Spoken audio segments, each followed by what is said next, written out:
Nosso tema de hoje é compreendendo a soberania de Deus.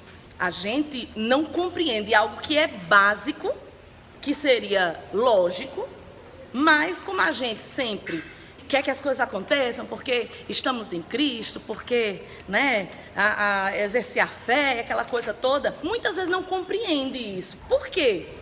Determinadas situações acontecem. Nós precisamos aprender a lidar com isso para a gente não se frustrar e para a gente desfrutar da plenitude de Deus, porque senão a gente se frustra, senão a gente perde a fé. Se a gente não compreende isso, a gente perde a fé, a gente perde a motivação, a gente fica confuso. Eu orei e Jesus não curou, eu orei e a porta não se abriu, eu orei e nada aconteceu. Vamos entender hoje por quê. Majestade, domínio, poder pertence a quem? A Deus. Vamos entender aí. A palavra soberania significa superioridade, mas não é uma superioridade qualquer. Essa superioridade, ela é derivada, olha aí, o que está dizendo? Ela é derivada da autoridade, do domínio e do poder. Deus é soberano, isso significa que ele possui toda autoridade, todo domínio, todo poder. Mas também significa a decisão final é e sempre será dele. Ele é soberano, ele é maravilhoso, inclusive para dizer não, inclusive para não fazer. Porque nós nos acostumamos com um Deus que faz, um Deus que responde aquilo que nós estamos esperando, que nos dá aquilo que nós pedimos. Mas nós precisamos entender que esse mesmo Deus é o Deus que tem tanto poder, todo poder, capaz dele decidir não fazer. Soberania de Deus é isso, ele decide fazer ou não. A gente ora, a gente pede, a gente clama, mas essa decisão final, você tem que entender que é dele, porque ele tem isso nele. Ele tem essa capacidade, ele tem essa autoridade, ele faz quando ele quer fazer e quando ele não quer fazer, ele não faz. Deus é ruim. Por que ele não fez? Por que não é assim? Ele é Deus. Qual a dificuldade de entender? Por mais que nós adoremos, por mais que a gente creia nesse Deus, por mais que a gente sirva a esse Deus, muitas vezes, inconscientemente, nós queremos trazer esse Deus para o nosso nível. Então, ele só é bom se ele fizer do meu jeito. Muitas vezes nós queremos trazer ele para o nosso nível. Se ele não fizer do meu jeito, se ele não realizar o meu sonho na hora que eu quero, do jeito que eu quero, então tem alguma coisa errada. Tem alguma coisa errada, não, porque a Bíblia diz que eu tenho que pedir, ele vai responder. Só que a gente esquece essa soberania. Então a soberania de Deus é Deus dizendo para nós, olha, a resposta final sou eu que determino, eu decido. Na prática, nem todos compreendem a soberania de Deus. Em primeiro lugar, não existe nada impossível para Deus. Para ele não há doença incurável ou problema insolúvel. Deus pode tudo. Essa é uma afirmação que você jamais pode esquecer. Por isso que a palavra de Deus, ela é completa. Por isso você não pode ler a Bíblia isoladamente, pegar versículos isolados. Aí nascem as heresias, aí mexe, bagunça a sua cabeça. A Bíblia precisa ser compreendida, precisa ser estudada. Você tem que entender tudo, é tudo junto, não é um pedacinho isolado. É por isso que Paulo diz assim, toda a escritura é divinamente inspirada e proveitosa para corrigir, para edificar, para redarguir, para que todo homem, toda pessoa seja perfeito, chegue à estatura de pessoa, de homem, de varão perfeito. Toda ela, não é um pedacinho, não é um versículo isolado, fora de um contexto. Então, Deus pode tudo. Não existe, o médico desenganou, mandou para casa. Esse problema aqui, pensa numa coisa que não tem solução. Isso não existe no vocabulário de Deus. Não existe. Ele pode fazer qualquer coisa, ele tem todo poder. Quando não acontece, não é falta de capacidade de Deus de resolver. Eu já ouvi. Não, mas esse caso era grave mesmo, não tinha jeito. Não tinha jeito? Não, mas essa doença o médico desenganou.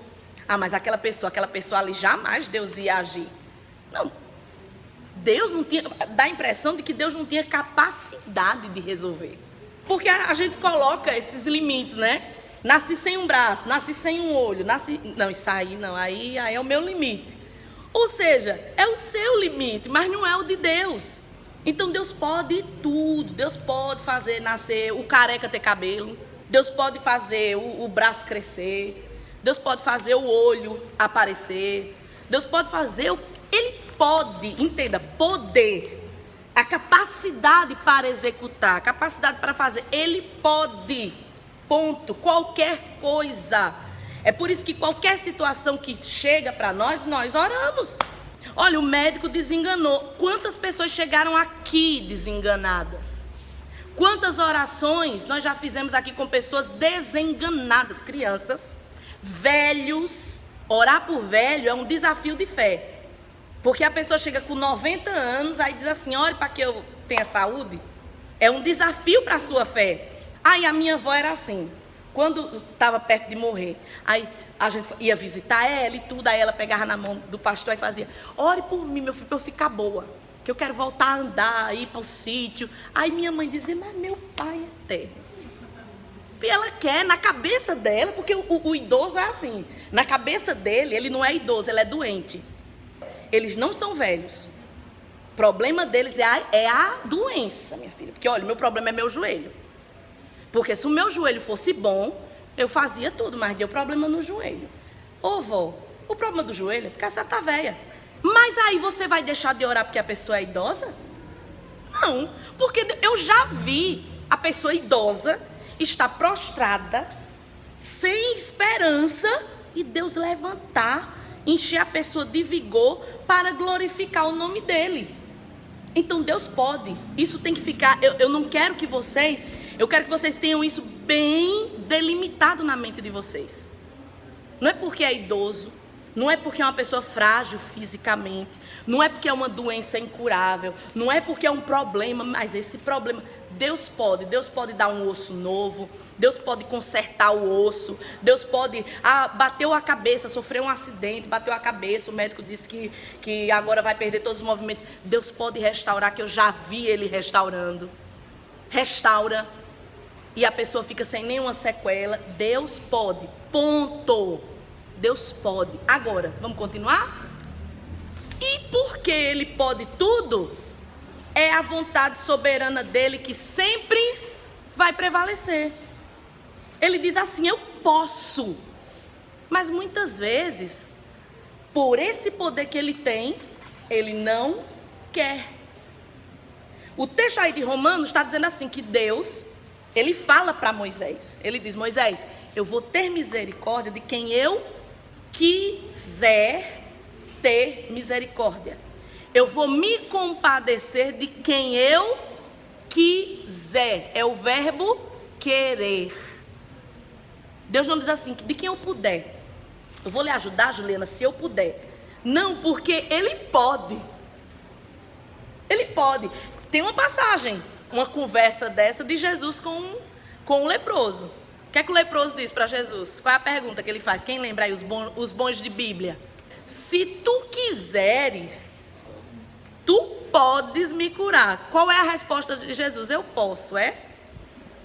O que é que ele diz? Eu quero. Seja limpo. Ou seja, ele não disse assim, eu posso lhe curar. Não, ele disse, eu quero. Então, seja limpo. Eu quero. Jesus está dizendo, eu quero. Isso aí é da minha vontade. Eu quero. Então, o querer de Deus. Eu vou ter misericórdia de quem eu quiser. E quem eu não quiser, eu vou endurecer. Deus está dizendo, é uma questão de querer. Por que é que eu não te dou? Você é jovenzinho, quer o emprego dos sonhos? Não vou lhe dar. Por que eu não vou lhe dar? É porque não tem? Tem, está sobrando, mas eu não vou lhe dar. Porque você não está capacitado para isso. Porque eu não quero lhe dar. Porque eu quero o melhor para você. Então, a questão não é Deus poder ou não poder. Ele pode. Pode fazer o que Ele quiser. A questão é, Ele quer ou Ele não quer. E a resposta dele vai determinar isso. Não tire a fé Não tire o clamor, não deixe de orar, não deixe de acreditar, mas respeite e aceite essa soberania. Amém?